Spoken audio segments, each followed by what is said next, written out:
구독자 여러분 모두 안녕하세요. 저는 서울 합정동에 살고 있는 70대 초반의 여성입니다. 저는 불과 1년 전 믿었던 하나뿐인 자식에게 버림을 받고 큰 배신까지 당한 사람이기도 합니다.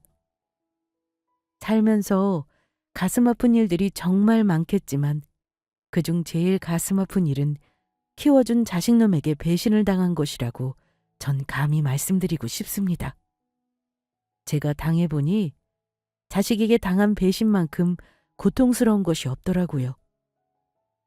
저에게 뭐든 해줄 것 같던 착한 아들과 며느리는 저를 속여 제 재산을 가로채자마자 돌변해 마귀가 되어버렸으니까요.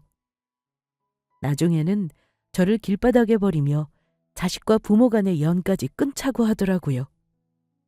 그때를 생각하면 아직도 피를 토하고 싶은 심정입니다. 그래서 제가 자식에게 당한 일들을 여러분께 말씀드리며 여러분들은 부디 조심하며 자식이라도 스스로 보호할 무기 정도는 꼭 가지고 계시라 말씀드리고 싶습니다.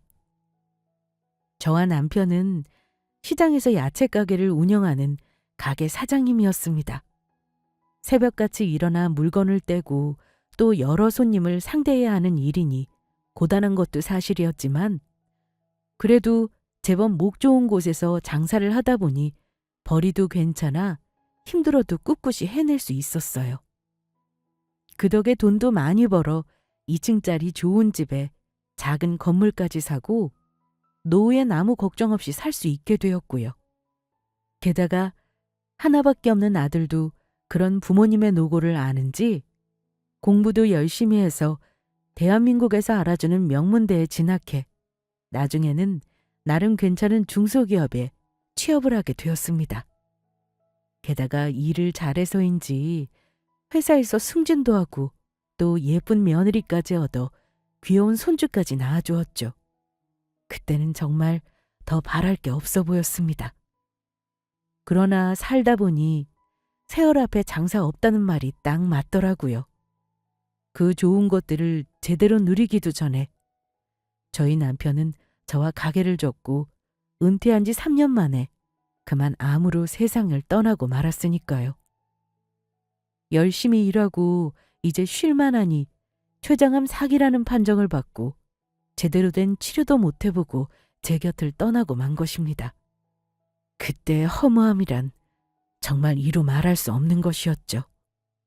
하지만 착한 아들과 며느리 덕에 전 그 힘든 위기를 잘 극복할 수 있었습니다. 애아빠가 떠나고 슬퍼하는 저를 아들과 며느리가 많이 위로해 주었으니까요. 하루는 제가 남편이 떠나고 밥도 제대로 먹지도 못하고 아무것도 못하고 있자 저희 집을 찾아왔던 겁니다. 게다가 회사에 출근해야 했던 아들은 연차까지 쓰고 달려왔으니까요. 엄마, 정말 이럴 거야? 아빠까지 잘못돼서 떠났는데 이러다 엄마까지 잘못되면 나보고 어떡하라고. 엄마까지 잃게 될까 봐 나 너무너무 무섭단 말이야. 엄마는 괜찮아. 하루 이틀 굶는다고 해서 사람이 쉽게 죽는 것도 아니고 네 아빠가 가고 나니 잠깐 마음이 힘들어서 그런 건데 좀 지나면 괜찮아질 거다. 그러니까 너희들 나 신경 쓸 필요 없어. 어머니, 신경을 쓰지 않기는 어떻게 신경을 안 써요. 며느리도 엄연히 어머니 자식이고 자식으로서 부모가 걱정되는 건 어쩔 수 없다고요. 저랑 남편 모두 아버님 돌아가시고 어머니 잘못될까 봐 요즘 잠도 한숨 제대로 못 잔다고요. 어머니 그러니까 제발 우리들 위해서라도 훌훌 털고 일하라 주세요. 어머니 이렇게 힘들어하시는 모습 보면 제 가슴도 너무너무 아프다고요. 난 살 만큼 산 사람인데 무슨 내 걱정을 다 하고 있어. 나는 너희들만 행복하게 잘 살면 더는 바랄 거 없다. 엄마, 그래서 하는 말인데 이미 집사람이랑도 이야기 끝냈고 우리가 여기 본가에 들어와서 엄마 모시며 살려고. 엄마 혼자 있는 게 우리가 안심이 안 돼서 그래. 그러니까 엄마 앞으로는 아무 걱정하지 말고 있어. 아빠가 떠나고 비록 지금은 많이 힘들겠지만 엄마 곁에는 우리가 있잖아. 어머니, 남편 말이 맞아요. 저희 두 사람이 어머니 잘 모실 테니까 같이 살면서 어머니 초등학생 손주 커가면서 재롱 떠는 것도 보시고 우리 같이 즐겁게 살아요.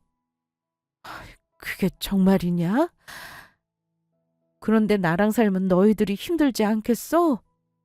나는 이렇게 지금처럼 너희들 얼굴 가끔 보는 것만으로도 충분하니까 괜히 무리할 필요 없다.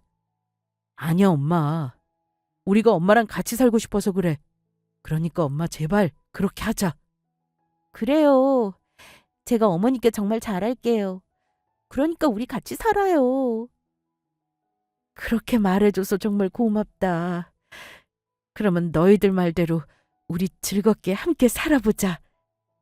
물론 이미 오래전 독립해 다 큰 큰아들 내외와 산다는 것이 저도 쉬운 결정은 아니었습니다. 그래도 저를 걱정해주는 아들과 며느리의 마음이 정말 고맙기도 하고 쉽게 내치지 못하겠더라고요. 자식이 부모랑 다시 같이 살고 싶다고 하는데 남편이 그렇게 떠나고 나니 저희 아들 마음도 많이 힘들 것 같고 남은 저라도 같이 살면서 해줄 수 있는 건 전부 해주고 떠나자는 마음이었죠. 사실 저도 남편이 떠나고 많이 힘든 상태라 같이 살면 조금은 위로가 되지 않을까 하는 마음도 없지 않아 있었습니다. 그 모든 것이 저를 속이기 위한 아들과 며느리의 연기라는 사실도 모른 채 말입니다. 그때까지만 해도 저는 저희 아들과 며느리가 세상 둘도 없는 천사인 줄 알았으니까요. 그런데 같이 산 지 3개월쯤 흘렀을까. 아들 내외가 저에게 긴히 하고 싶은 말이 있다면서 이야기를 꺼내더라고요. 그러니까 너희 말은 너희 아빠가 나한테 남긴 유산이랑 내 재산을 너희에게 그만 물려달라는 거니? 엄마, 물려달라는 거라기보다는 엄마가 나이도 있고 혼자 관리하려면 너무 힘들 것 같아서 내가 엄마 재산을 관리해준다는 이야기지. 그런데 그게 엄마 이름으로 되어 있으면 내가 직접 관리하기 힘드니까 내 이름으로 바꾸자는 그런 말이야. 뭐 엄마가 지금이라도 원하면 나한테 물려줘도 좋고. 네, 어머니 그러세요. 제가 이렇게 부탁드릴게요. 사실 지금까지 남편이 말하지 말라고 해서 꾹 참고 있었는데 지금 저희 사정이 많이 안 좋아요. 당신 그만두지 못하겠어? 내가 엄마 있는 데서 내 사정 이야기하지 말라고 했지. 그래도 남도 아니고 어머니가 당신 부모인데 알 건 아셔야지 언제까지 숨길 생각이었어? 어머니도 우리 숨긴 사실 들으시면 감당하기 어려우시겠지만 이젠 그 사실을 전부 털어놔야 한다고. 이러다 정말 당신 잘못되기라도 한다면. 그게 무슨 말이야? 내가 알면 감당하기 어려운 진실이라니. 그리고 우리 희성이가 잘못되긴 왜 잘못돼? 너희들 나한테 뭐 숨기는 거 있지? 그러지 말고 당장 말해봐. 나 너희 부모다. 그러니까 알 건 알아야지. 어머니, 사실 이 사람 암이에요. 위암 2기래요. 그래서 수술을 받아야 한다는데 그러면 다니던 직장도 관둬야 하고 아무리 보험을 들어놨어도 저희 생활비며 또 아이한테 들어가는 돈도 있으니 앞길이 너무 막막하더라고요. 그런데 아버님 떠난 지 얼마 안 돼서 이 사람까지 아픈 거 말하면 어머니가 너무 충격받을 것 같고 그래서 어머니한테 직장 관두고 암 치료 받아야 한다고 하니까 도와달라고 말을 못해서 이 사람이 어머니 재산 관리 해준다고 했던 거예요. 일단 어머니가 남편한테 재산 맡기시면 그 재산으로 암 치료하고 어머니 모르게 천천히 갚으려고요. 오죽하면 애 아빠가 그런 말을 어머니한테 했겠어요. 어머니, 이제 우리 가족 어떻게 해요? 저희 남편 좀 어머니가 살려주세요. 아이고, 네 아빠가 간 지가 얼마나 됐다고 내 새끼가 암이라니. 이게 무슨 일이냐. 너희들 왜 바보같이 지금까지 숨기고 있었어? 진작 말했으면 내가 무슨 수라도 썼을 텐데. 그런 거라면 걱정하지 마라. 니들 말대로 내 재산 전부 희성이한테 맡길 테니까, 아니 물려줄 테니까 돈 걱정하지 말고 치료에만 집중하면서 어서 낫도록 해라. 엄마, 그게 정말이야? 엄마 재산 나한테 전부 주는 거야? 그래. 어차피 나 죽으면 너한테 갈 거 미리 주는 것도 나쁘지 않을 것 같다. 그리고 난 돈보다 내 자식 살리는 게 더 중요해. 엄마, 정말 고마워. 내가 앞으로 평생 엄마 잘 모실게. 아무 걱정하지 말고 있어. 역시 우리 엄마 최고! 어머니 정말 감사해요. 이제 마음이 좀 놓여요. 저도 앞으로 어머니께 더 효도하면서 잘할게요. 정말 감사합니다. 그런데 제가 아들에게 재산을 물려주고 이상한 일이 벌어지기 시작합니다. 그전까지만 해도 병원을 열심히 다니는 것 같던 아들은 제가 재산을 물려주자마자 병원 가는 일이 뜸해지더니 관두겠다고 했던 회사까지 관두지 않고 계속 다니더라고요. 아들 말로는 수술 날짜가 잡혀서 더는 병원에 가지 않아도 된다고 말하며 회사도 미련이 남아서 아직 사직서를 내지 못해서 그런다고 했지만 저희 아들이 아프다고 하기엔 너무 멀쩡해 보였으니까요. 게다가 제가 아들에게 제 재산이며 남편에게 받은 유산까지 물려준 후 아들과 며느리는 저를 대하는 행동이 점점 바뀌기 시작했던 겁니다. 저를 못살게 굴며 구박하기 시작했던 거죠. 그래도 그때까지는 아들이 본인 몸이 아파 스트레스 받는 것도 있고 며느리도 그래서 예민해진 거라 생각하며 참고 있었습니다. 그러던 어느 날 기어이 일이 벌어지고 말았죠. 안방에서 책을 보고 있는데 갑자기 아들이랑 며느리가 할 말이 있다면서 쳐들어오더라고요. 어머니, 저희랑 이야기 좀 하시죠? 어? 무슨 이야기 말이냐? 어머니 언제까지 어머니 혼자 이 넓은 안방 차지하실 생각인가요? 넓은 안방을 나 혼자 차지하다니. 원래 여기 네 시아버지 살아있을 때부터 나랑 네 시아버지가 썼던 방이다. 내 방에서 내 방 쓰겠다는데 너희들에게 허락까지 받아야 하는 거냐?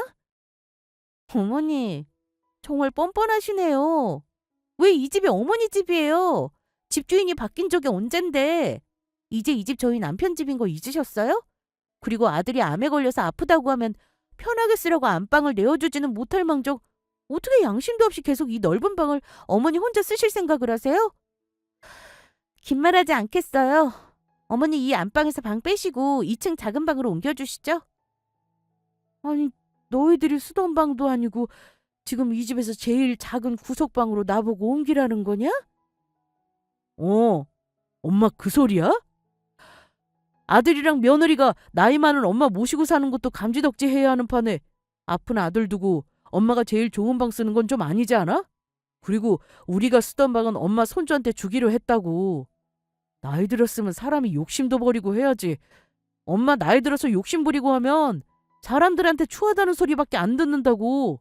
그리고 우리 집사람이 말한 것처럼 이제 여기 엄마 집 아니고 내 집이니까 내 마음대로 하고 싶어. 그러니까 오늘부로 엄마는 2층으로 방 옮기는 거야. 나 암 환자인 거 알지? 엄마 때문에 나 더 암 심해져서 아픈 걸 보고 싶은 거 아닌 거면 내 말대로 해. 알겠다, 알겠어. 그까짓 거 옮겨주마. 아파서 그런 건지 왜 이렇게 애가 까칠해졌어? 니들 원하는 대로 방 옮겨줄 테니까 다들 그만하거라. 아들이랑 며느리가 쓰던 방이 작은 방도 아니었고 제가 쓰는 안방만큼 넓고 좋은 방이었습니다. 그런데도 제가 보고 싶지 않아 2층 작은 방으로 내쫓으려 하는 것이 눈에 뻔히 보였지만 그때는 그냥 모르는 척 해주었죠. 아프면 사람이 예민해져서 성격이 변한다는 말도 있으니 그때까지만 참자는 생각이었습니다. 아들이 낳으면 다시 예전처럼 착한 아들로 돌아올 거라 바보처럼 믿고 있었던 겁니다. 그래서 안방에서 쓰던 가구들이며 짐들이 2층 작은 방에 다 들어가지 않아 나머지는 창고에 넣고 남편이 남기고 간 중요한 유품들과 제 짐만 간단히 정리해 2층 작은 방으로 들어가게 되었죠. 바보같이 제가 속고 있다는 사실도 모른 채 말이에요. 얼마 지나지 않아 아들과 며느리가 저를 두고 어떤 계획을 꾸몄던 건지 그 악독한 속내가 드러나고 만 것입니다. 아들이 며칠 후 수술을 하기 위해 병원에 입원하러 간다는 것이었죠. 그래서 부모된 입장으로 자식 수술하는데 따라가고 싶은 건 당연한 것이니 저도 함께 가겠다고 말했어요. 그러자 며느리와 아들이 난리를 치면서 저를 막더라고요. 엄마 신경 쓰이게 지금 어디를 따라오겠다는 거야? 엄마가 내가 아파서 수술하는 병원에 따라오면 내가 마음 편히 수술을 받을 수 있겠어? 엄마는 그냥 집에서 조용히 있어주는 게 나 도와주는 거라고. 맞아요, 어머니. 이럴 때라도 좀 신경 쓰이지 않게 가만히 좀 있어주시라고요. 어차피 아이는 남편 수술하는 날 저희 친정에 맡기기로 했고, 남편 수술하면 제가 옆에서 한동안 간호해야 해서 집에 못 들어오니까 그렇게 아시고요. 가뜩이나 신경 쓰이는 일 많은데 노인네까지 짜증나게 하고 있네. 내 팔자야. 그날 아들과 며느리의 행동에 괘씸하기도 하고 서운하기도 했지만 그래도 아픈 아들을 위한 일이라 생각하며 끝까지 참아주려 했습니다. 그러나 늦은 밤 2층에서 물을 마시기 위해 1층 주방으로 내려오는 순간 열린 안방에서 들리는 아들과 며느리의 대화에 하늘이 무너져 내리는 것 같았습니다. 멍청한 노인네. 내가 암이라니까 의심도 안 하고 믿더라? 내가 먹고 있는 약도 병원에서 받아온 위장약인지도 모르고 저번에는 나한테 괜찮냐고 물어보더라니까?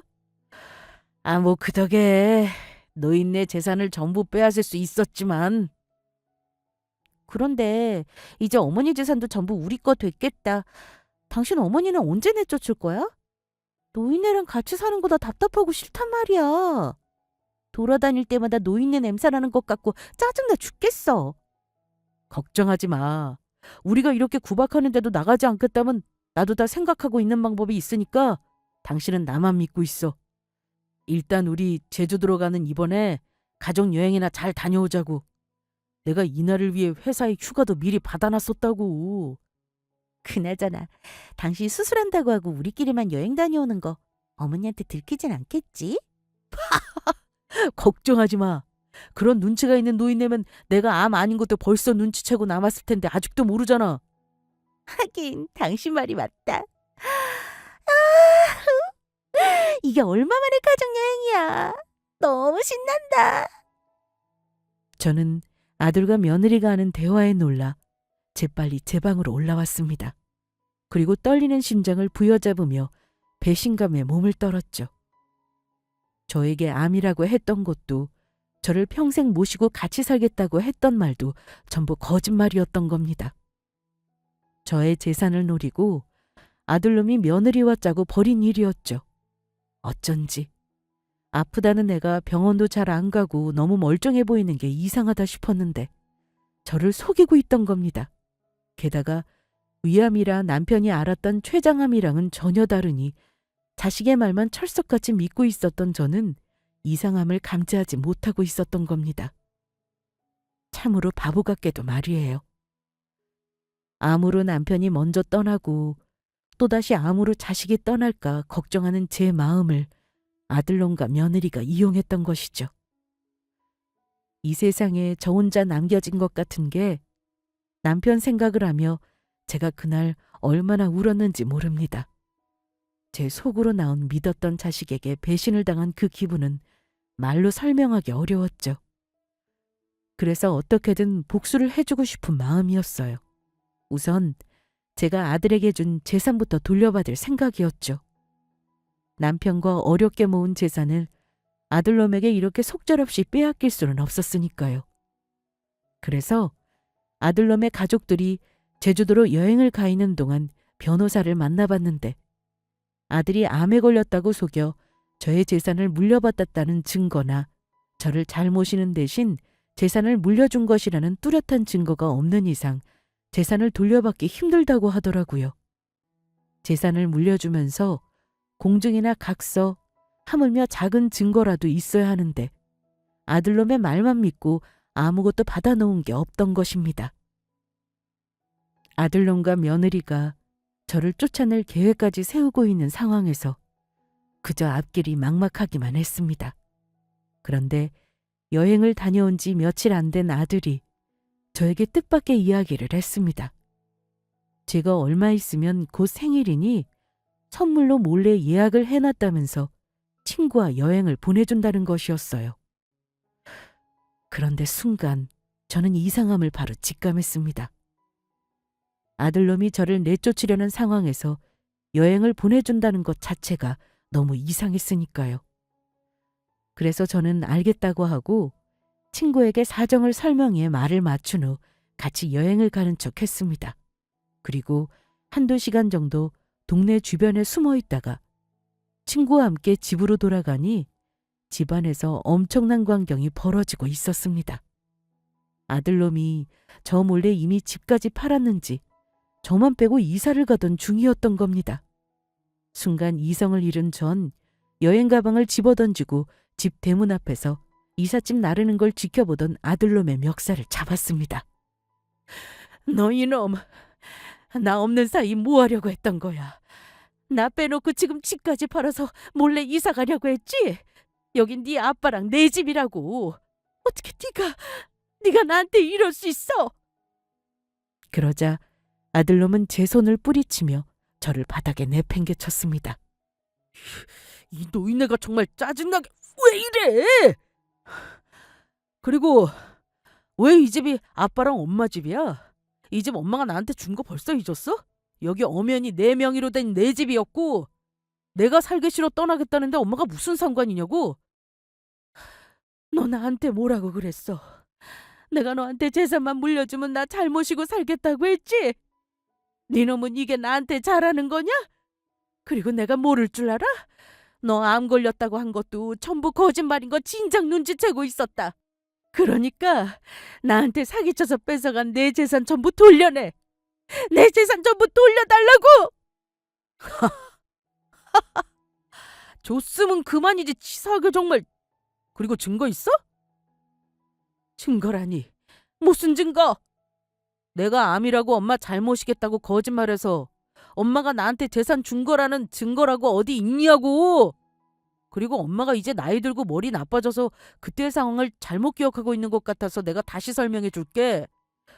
내가 싫다는데도 엄마가 나이 들어서 이젠 재산 관리하는 거 감당이 안 되고 그만 나한테 재산을 물려주고 싶으니 받아달라고 사정사정해서 내가 받아준 거 아니었어?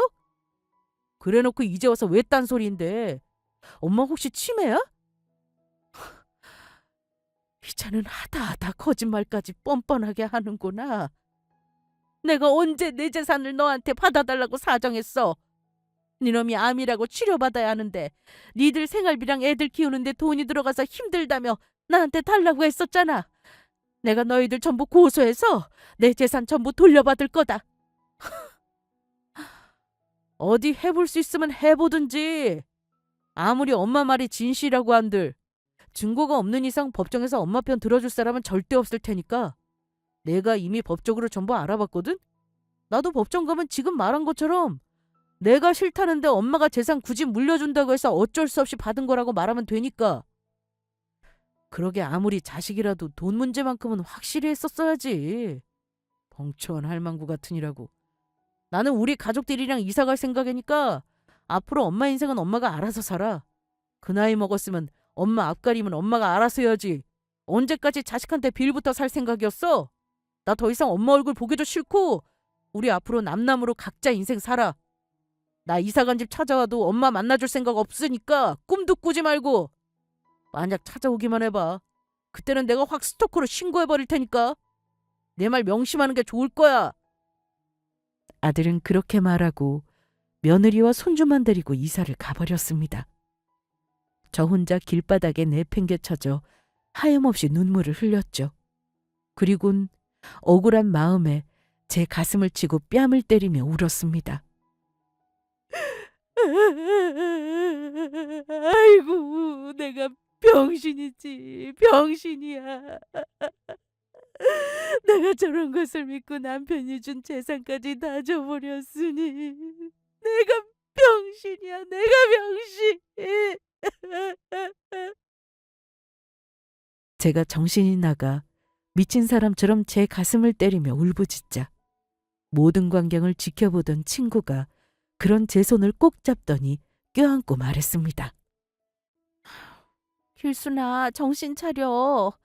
너 지금 정신 놓으면 안 돼. 무슨 일이 있든 기운 차려야 한다고.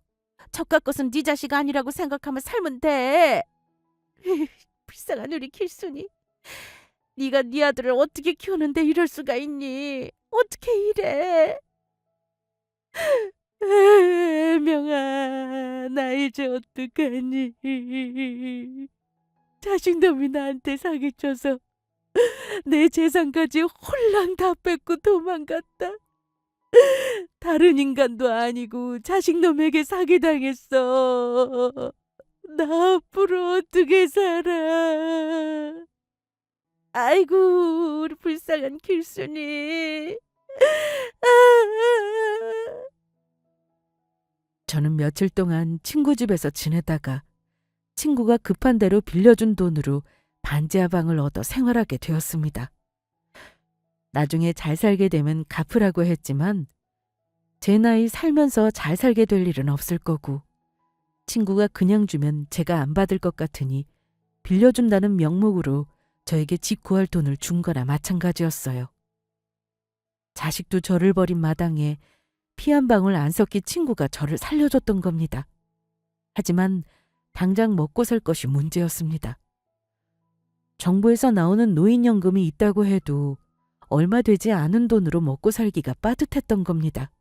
그리고 제가 든 국민연금도 몇 푼한데 나오는 돈도 얼마 안 되었고요. 게다가 일자리를 구하려고 해도 나이가 많으니 써주는 곳도 없더라고요. 그래서 제가 겨우 구하게 된 것이 바로 작은 국밥집 서빙 알바였습니다. 국밥집의 알바를 시작한 후로 저는 열심히 일에만 집중했습니다. 살아야 한다는 생각도 있지만 그때는 정말 무엇에라도 집중하지 않으면 정신을 놓을 것 같았거든요.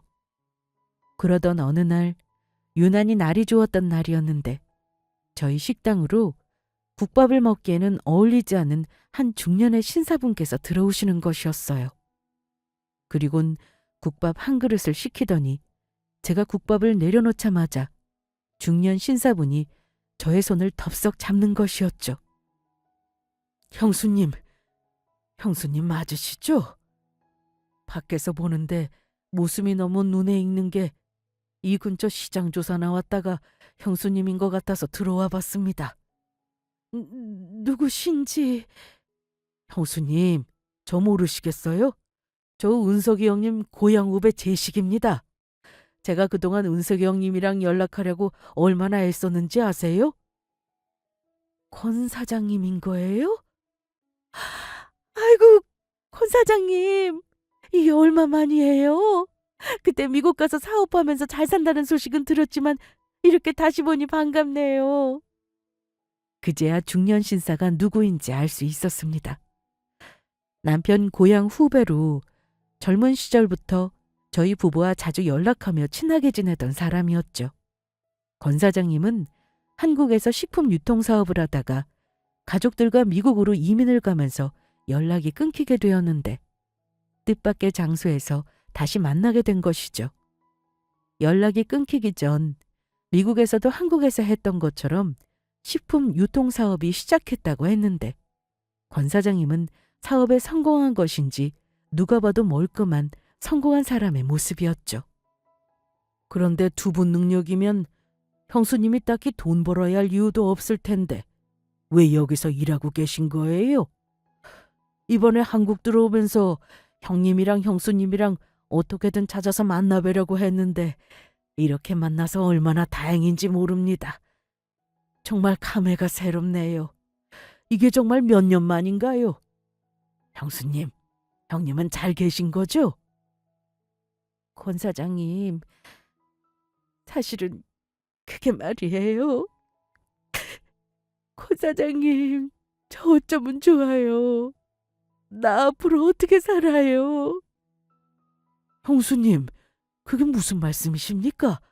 혹시 그동안 형님한테 무슨 일이라도 생기신 겁니까? 저한테 차근차근 말씀해 보세요. 권 사장님의 말에 전 그동안 남편이 세상을 떠난 이야기와 아들과 며느리에게 당했던 일들을 전부 권 사장님께 털어놓게 되었습니다. 그리고 이야기를 하다 보니 역시 제 예상대로 권 사장님은 사업에 성공해 미국에서 잘 나가는 사업가가 되어 있었습니다. 식품 유통 사업이 잘 된 것인지 이제는 프랜차이즈 마트까지 여러 곳에 열어 운영하고 있다고 하더라고요. 그리고 권 사장님은 제 이야기를 전부 듣더니 크게 슬퍼하며 분노하고 말았죠. 아휴, 정말 그게 사실인가요? 정말 형님께서 먼저 세상을 떠나신 겁니까? 그것도 모르고 전 잘 지내겠거니 생각하고 미국에 있었습니다. 형님 대신에 제가 형수님을 잘 돌봐드렸어야 했는데 이렇게 고생하시는 것도 모르고 정말 죄송합니다. 아니에요. 이렇게 저의 일에 같이 슬퍼해 주시는 것만으로도 정말 감사해요. 천하의 몹쓸 것들. 희성이도 그렇고 며느리도 그렇고 그것들이 정말 인간들이 맞습니까? 형수님, 이런 말씀 드리기에 뭐하지만 형수님만 괜찮으시다면 제가 어떻게든 이번 일을 돕고 싶습니다. 형수님 배신한 그 희성이놈과 며느리 제대로 혼을 내줘야겠어요. 게다가 마침 제가 적절한 시기에 잘 찾아온 것 같군요. 저도 이제 형님이랑 형수님에게 받은 은혜를 갚을 때가 온 것 같아서 안 그래도 그 일 때문에 더 늦기 전에 두 분을 어떻게든 찾으려고 했거든요. 저를 돕겠다니 어떻게 도우시려고요? 게다가 권 사장님이 저희 부부에게 받은 은혜라니 그런 게 있었나요? 너무 오래전 일이라 형수님께서는 기억을 못 하실 수도 있겠네요. 저 미국에서 막 사업 시작해서 힘들 때 은석이 형님이 저희 회사에 투자했던 거 벌써 잊으셨어요? 예? 그건 진짜로 투자한다는 게 아니고 그냥 권 사장님 도와주고 싶어서 혹시 미안해할까 봐 남편이 그렇게 말하고 도와줬던 거예요. 물론 저도 알고 있습니다. 은석이 형은 그냥 주는 돈이니 마음 쓰지 말라고 했던 거 저도 기억합니다. 하지만 그때 은석이 형님이 저희 회사에 투자했던 것이 맞고 제가 세금을 얼마나 내든 그때 투자받은 투자 지분에 대해서 형수님께 돌려드리려 합니다. 권 사장님 고맙습니다.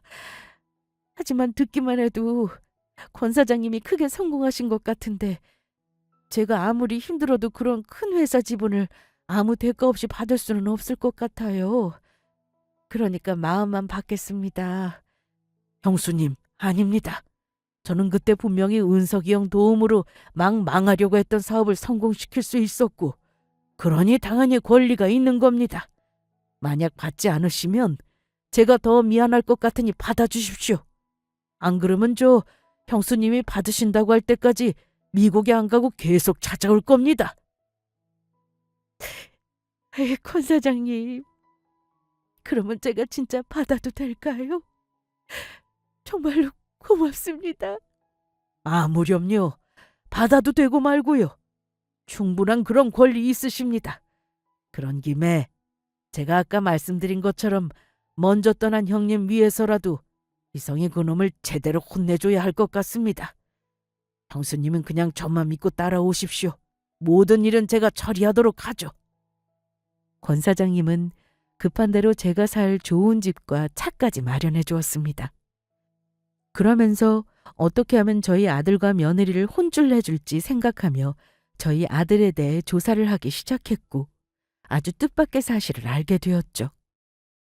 알고 보니 아들이 다니는 회사가 권 사장님이 투자하기로 한 회사였던 겁니다. 아들이 다니던 회사는 식품을 만드는 회사였거든요.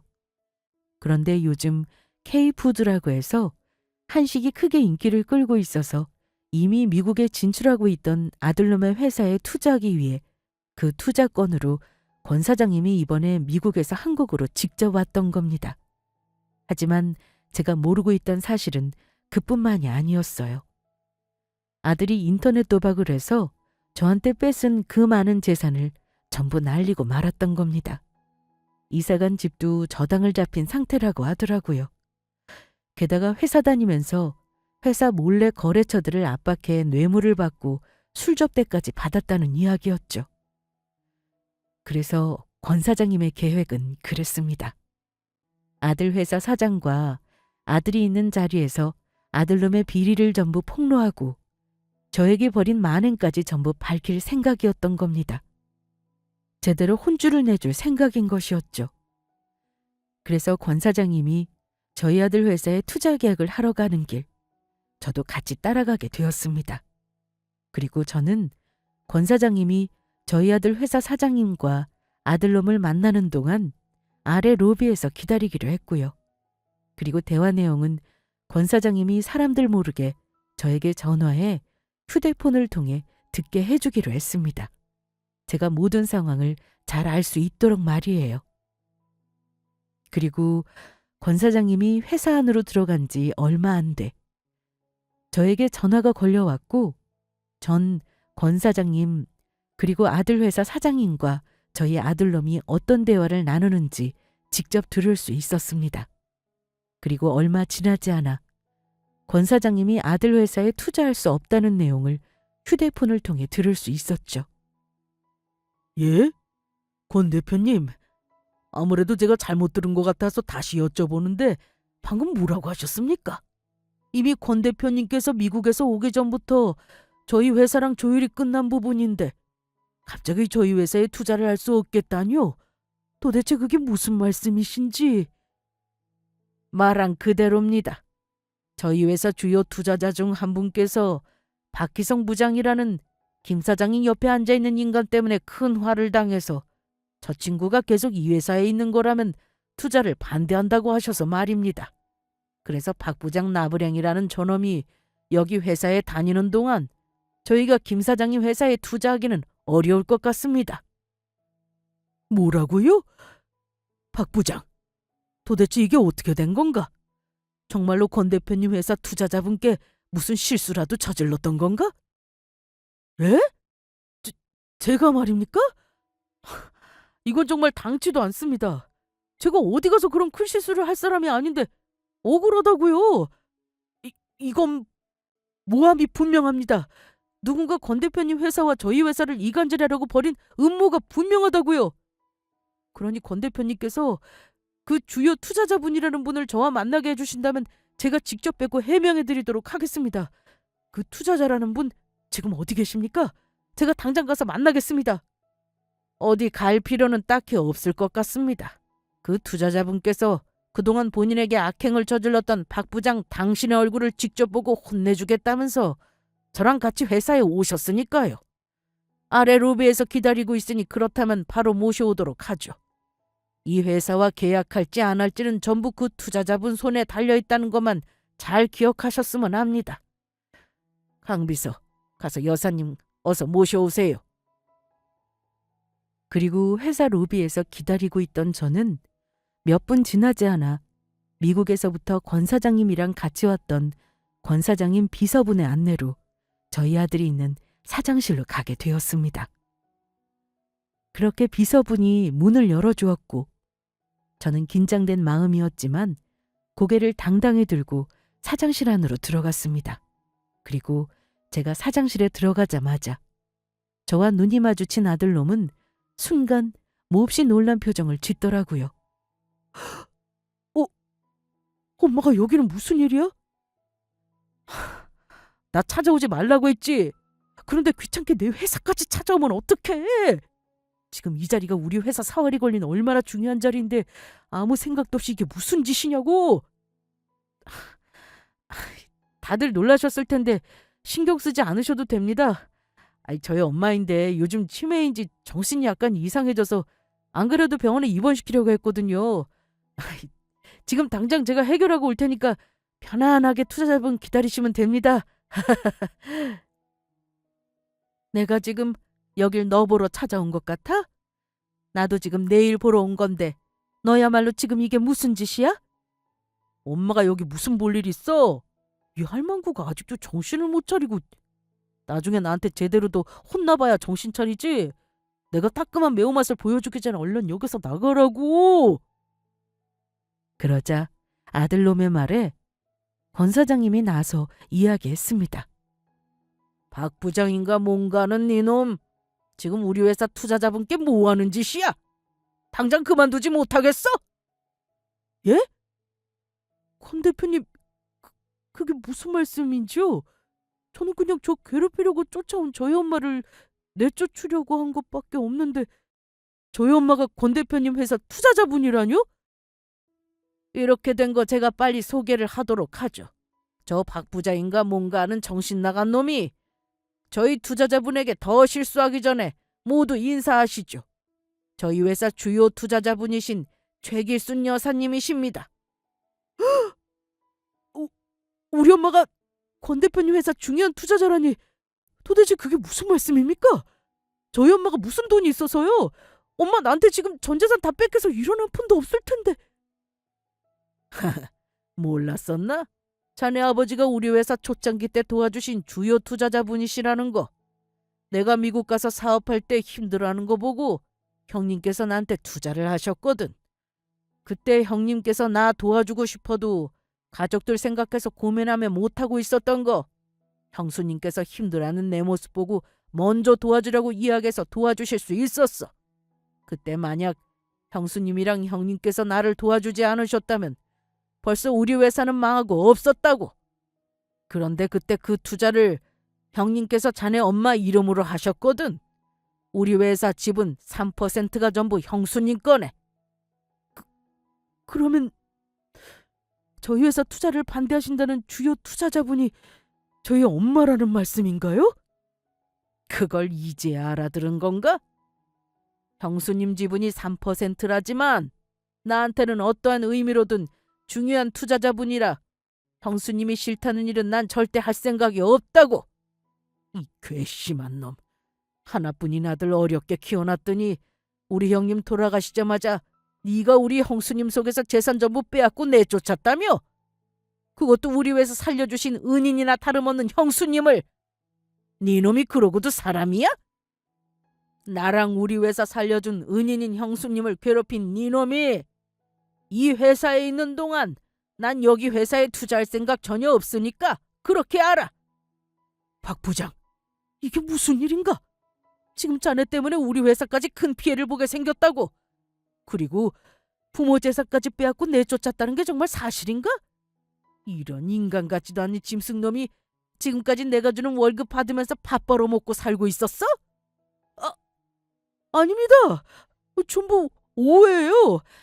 안 그래도 제가 잘못한 것 같아서 저희 엄마한테 찾아가 용서 빌고 다시 같이 살자고 하려고 했다고요.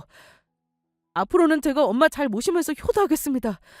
엄마, 마침 여기에 잘 왔어. 지금이라도 우리 같이 행복하게 살자. 내가 평생 엄마한테 효도하면서 살게. 그러니까 엄마가 권 대표님 설득해서 우리 다시 회사 투자하라고 이야기해 줄 거지? 우리 회사 오늘 투자 못 받으면 나 회사에서 정말 쫓겨날지도 몰라. 나 엄마가 세상에서 제일 사랑하는 엄마한테 하나뿐인 아들이잖아. 그러니까 엄마 아들 좀 살려줘. 엄마, 나 이러면 정말 폭망이란 말이야. 사랑하는 아들은 무슨 놈의 아들. 니놈이 조금 전에 나보고 치매 걸려서 정신이 이상해서 병원에 입원시키려고 했다고 말한 거 잊었어? 할망구가 정신 못 차린다며 나한테 따끔한 매운맛을 보여주겠다며? 그리고 나 내 집에서 내쫓으면서 앞으로 남남으로 각자 인생 살자며 그래놓고 자기가 불리해지니 그 역겨운 입으로 나보고 엄마 타령을 해? 알아보니 너 나한테 뺏은 재산으로 인터넷 도박하다가 전부 날려서 알거지라며? 그거 아주 잘 됐다.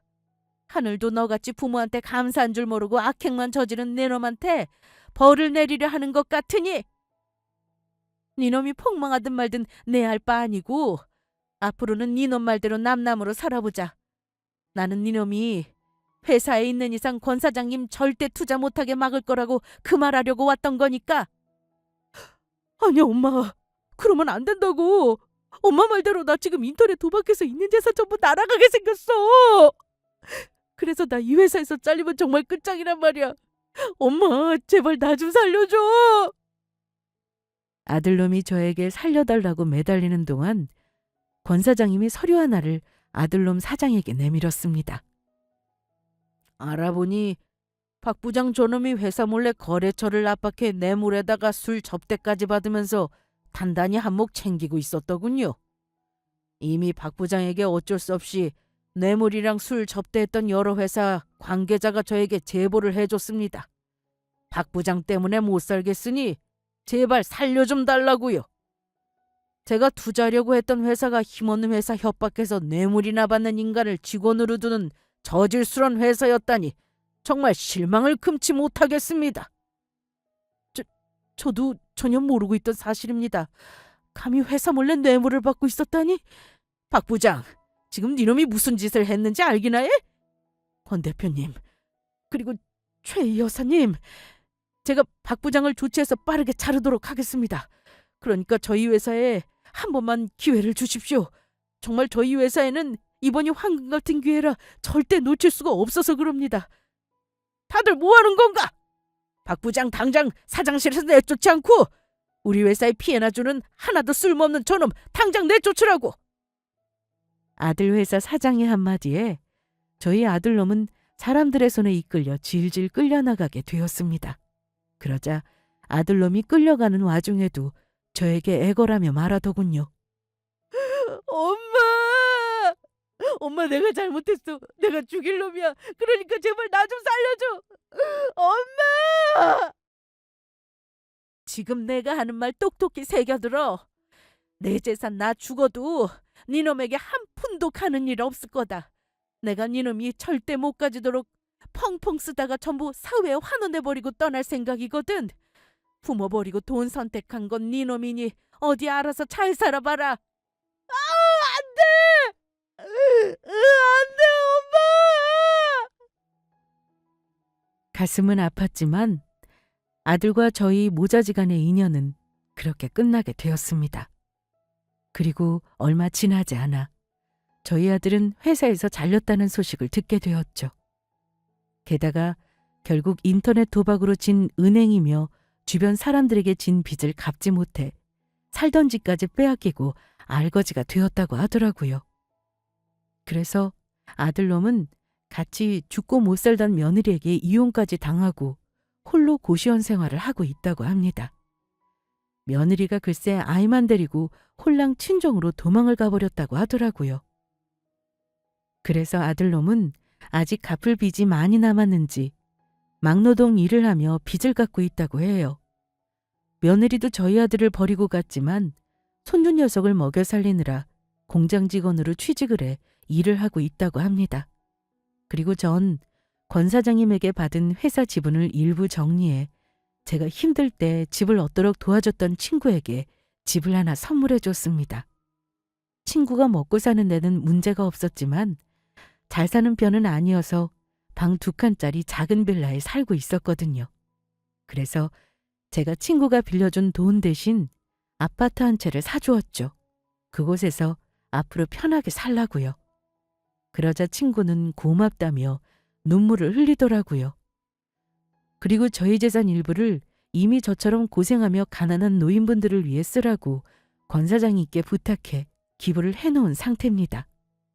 남은 돈 일부는 그래도 손주 이름으로 조금은 남겨놓으려고 합니다. 나중에 대학 들어갈 때 대학 등록금과 생활비 정도는 쓸 수 있도록요. 전 이렇게 의미 있는 곳에 돈을 쓰며 땡전 한 푼 안 남길 생각입니다. 그리고 아들에게는 끝까지 매정한 엄마가 되려고 해요. 그래야 세상이 얼마나 무서운 곳인지도 알고 정신을 차릴 것 같아서요. 돈보다는 사람이 되는 게 먼저라는 생각입니다. 가슴이 아프지만 제가 아들을 위해 해줄 수 있는 일은 그것밖에 없는 것 같아요. 하늘에 있는 남편도 이런 저를 분명히 이해해 줄 거라 믿습니다. 그리고 미국으로 돌아간 권 사장님이 얼마 전 저와 친구를 미국으로 초대했는데 한번 놀러 가볼 생각입니다. 다 늙어서 외국에 나간다는 것이 조금 겁나긴 하지만 얼마 남지 않은 인생 움직일 수 있을 때 세상을 마음껏 구경하다 가려고요. 여러분들은 부디 저와 같은 큰 실수로 상처받는 일 없길 바랍니다. 모두 하시는 일 잘 되고 행복하시길 바랍니다. 모두 감사합니다.